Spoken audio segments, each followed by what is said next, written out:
You're just being dramatic again, my mother sighed, barely glancing up from her phone as I doubled over in pain at the breakfast table. Eat your breakfast and get ready for school. My name is Emily Parker, and at 16, I'd been fighting a battle not just against my mysterious illness, but against my own family's disbelief. Mom, please, I whispered, clutching my stomach. Something's really wrong. The pain is getting worse. The room was spinning and black spots danced in my vision. My father slammed his coffee mug down, making me flinch. Enough, he snapped. Your mother and I are tired of these attention-seeking stunts. You've already made us late for work 3 times this month with your so-called emergencies. I tried to stand to prove I could push through like they wanted, but my legs gave out. I crashed to the floor, knocking over my chair. Instead of helping me up, my mother just rolled her eyes. And the Oscar goes to, she muttered. My younger sister Katie watched from across the table, her face a mixture of concern and confusion. At 12, she'd been taught to believe their narrative, that her big sister was just a drama queen looking for attention. This had been my life for the past 8 months. It started with fatigue and dizziness, then progressed to severe abdominal pain and unexplained bruising.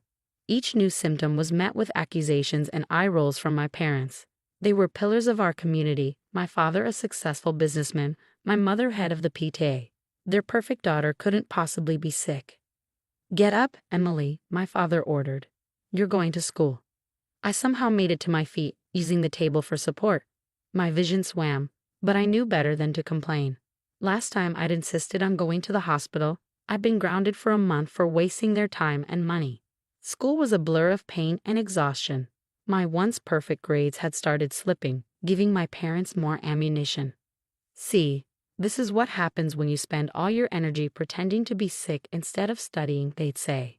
My best friend Olivia was the only one who believed me. She watched me deteriorate day by day, powerless to help. During lunch, I could barely keep my food down. Em, you're getting worse, she whispered, watching me push my untouched sandwich away. You need to see a doctor. They won't take me, I replied, my voice hollow. They think I'm doing this for attention. That's when it happened. The pain in my stomach suddenly became unbearable. I tried to stand, but the world tilted sideways. The last thing I heard was Olivia screaming my name as everything went black. I woke up in the nurse's office with Mrs. Hanson, our school nurse, looking down at me with deep concern. Emily, I've called your parents, she said firmly, and this time they're going to listen. My parents arrived looking annoyed and embarrassed. We're so sorry about this, my mother started, her public face firmly in place. Emily has been. Mrs. Parker, Mrs. Hanson cut her off. Your daughter's blood pressure is dangerously low. She's showing signs of severe anemia, and those bruises on her arms are not normal. As a mandated reporter, I cannot let her leave without proper medical attention. My father's face darkened. Are you threatening us? No, Mr. Parker. I'm protecting your daughter. Either you take her to the hospital now, or I'm calling an ambulance. For the first time, I saw uncertainty flicker across my parents' faces. Their perfect facade was cracking. Fine, my father snapped. We'll take her. But when they tell us there's nothing wrong, you'll be hearing from our lawyer. The drive to the hospital was tense. My mother kept muttering about attention-seeking behavior, while my father gripped the steering wheel so tight his knuckles were white. I sat in the back seat, fighting waves of nausea, silently praying that this time someone would finally figure out what was wrong. In the emergency room, the doctor ordered immediate blood work. My parents sat impatiently, already crafting their angry speeches about wasted time. But when the doctor returned with my results, his face was grave. Mr. and Mrs. Parker, he said, his voice serious. We need to talk about your daughter's blood work. The look on his face made even my father sit up straighter. For the first time since I'd gotten sick, I saw fear in my parents' eyes. Something was very wrong, and this time they couldn't ignore it. The doctor's words hit like thunderbolts in the small examination room. Emily's blood work shows severe abnormalities. Her white blood cell count is critically high, and her platelets are dangerously low. We need to admit her immediately. My mother's perfectly composed facade cracked. What exactly are you saying? We need to run more tests, the doctor replied, his eyes fixed on me with genuine concern. But these results are consistent with leukemia. The word hung in the air like a heavy cloud. Leukemia. the thing I'd secretly feared during those long nights of unexplained pain, while my parents dismissed every symptom. My father stood up abruptly. "This is ridiculous. Our daughter was fine just months ago.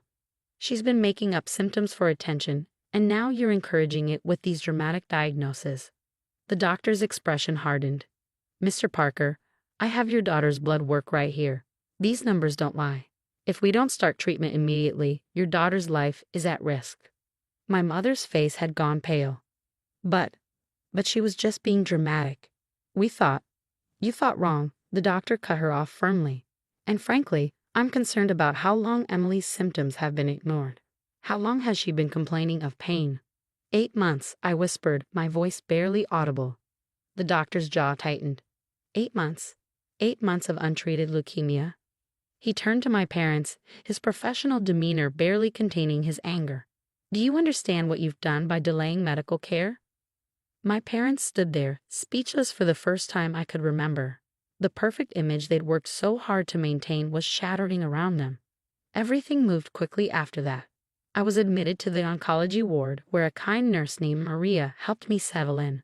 She took one look at my bruised arms and exhausted face and promised, "We're going to take care of you now, sweetheart."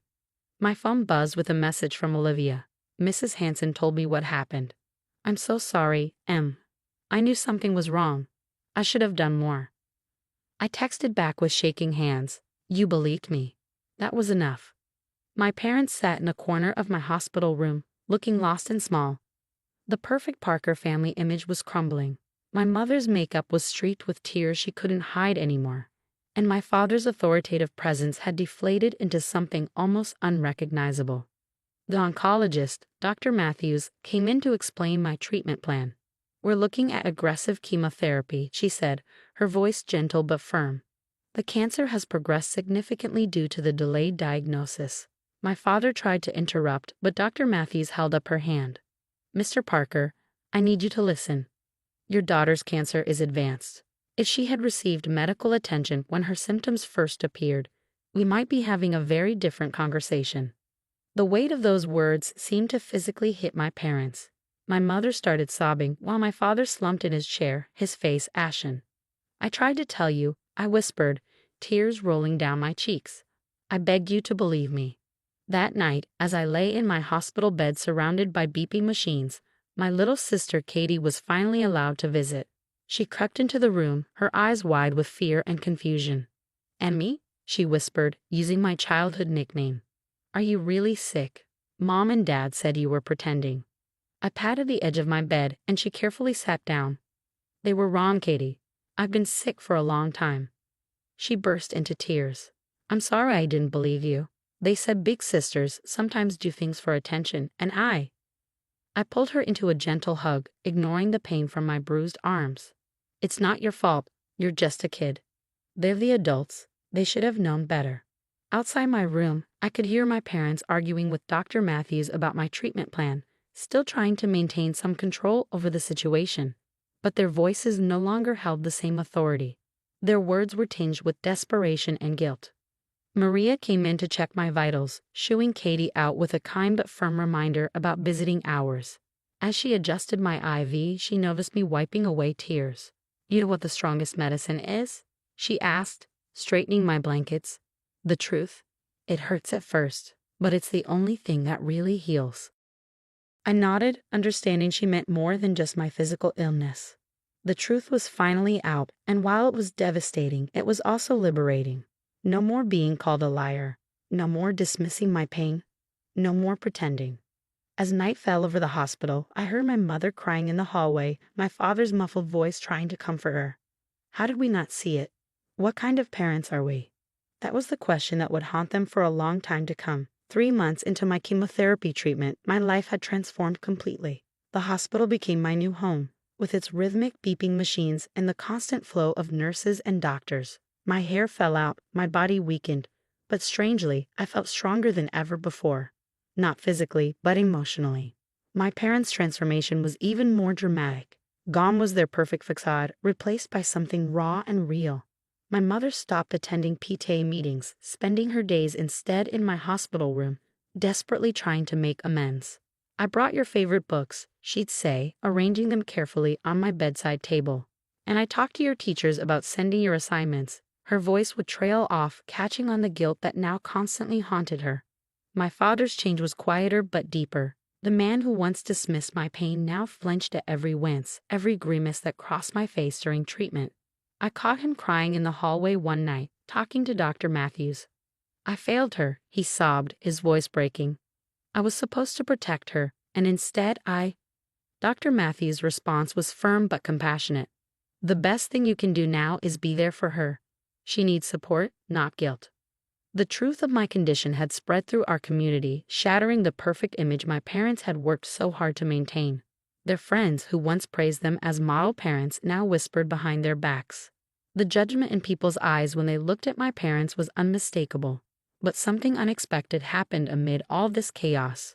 Without the pressure to maintain appearances, my family began to heal. Not just me, but all of us. Katie became my fiercest protector. She'd march into my room with determination, armed with board games and stories from school. "Jimmy Peterson said you were faking being sick," she announced one day, her chin held high. "So I told him he was an ignorant bully and that he should educate himself about cancer. Just like Maria taught me to say." Maria, my favorite nurse, had become family in her own way. She was there during my darkest moments, during nights when the pain was unbearable and the fear overwhelming. "You're the strongest person in this hospital," she'd tell me, adjusting my medications. "And don't you forget it." Olivia visited every day after school, bringing homework and gossip and normalcy. She'd seen the truth all along, and now she made sure everyone else did too. She started a fundraiser at school for cancer research, wearing a bald cap in solidarity when I lost my hair. 6 months into treatment, Dr. Matthews called a family meeting. My parents sat rigidly in their chairs, holding hands so tight their knuckles were white. They'd learned to fear medical updates, carrying the weight of their delayed response to my symptoms. But this time, Dr. Matthews was smiling. "Emily is responding well to treatment," she announced. "The cancer cells are decreasing. It's still a long road ahead, but she's fighting hard." My mother broke down crying. Happy tears this time. My father just gripped my hand, unable to speak. "However," Dr. Matthews continued, her expression serious, "I'm recommending family counseling. What happened before Emily's diagnosis needs to be addressed." For once, my parents didn't argue or try to maintain control. They simply nodded, accepting that their perfect facade wasn't worth the price we'd all paid. The counseling sessions were hard but necessary. We talked about the pressure of appearances, about why they refused to see my illness, about how their denial had almost cost them their daughter. Slowly, painfully, we began to rebuild trust. 1 year after my diagnosis, I sat in Dr. Matthews' office for my regular checkup. My hair was growing back in soft patches, and my latest blood work showed promising results. "You know," she said, reviewing my charts, "when you first came in, I was angry at your parents. I've seen cases of medical neglect, but rarely from parents who cared so much about their children. They just cared about the wrong things." I nodded, understanding what she meant. "They changed," I said quietly. "We all have."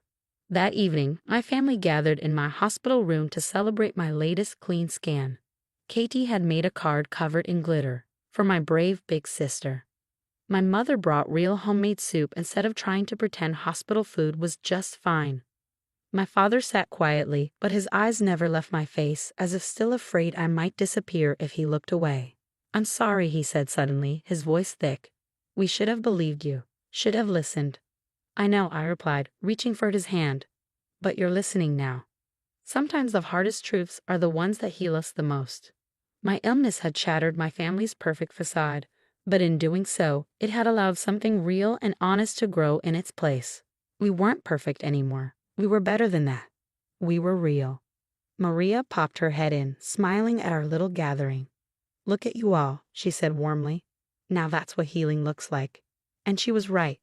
We were all healing, not just from cancer, but from the lies we told ourselves about what family should look like.